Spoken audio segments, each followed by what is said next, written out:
Sektori i bujqësisë në Shqipëri po shënon një rritje të ndjeshme të formalizimit.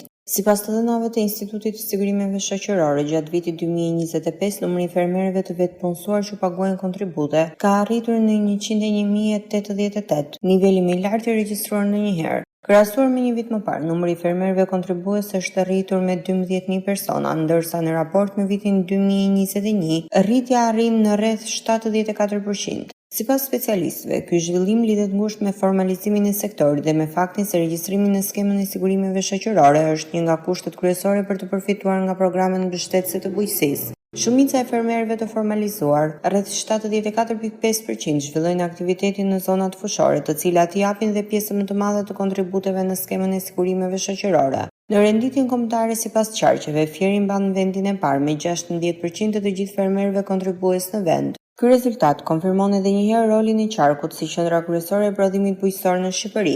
Pas Fierit renditen Elbasani, Vlora dhe Korça, ndërsa Gjirokastra dhe Kuksi kanë numrin më të ulët të fermerëve të formalizuar. Paralelisht me arritjen e formalizimit, është zgjeruar dhe mbështetja financiare për fermerët. Përveç skemës kombëtare të mbështetjes me një fond prej 30 milionë euro në vit, është zbatuar edhe skema e investimeve, duke e çuar fondin total në rreth 52 milionë euro. Ndërkohë garancia sovrane synon të lehtësojë aksesin në kredi dhe të nxjisë investimet në sektorin bujqësor.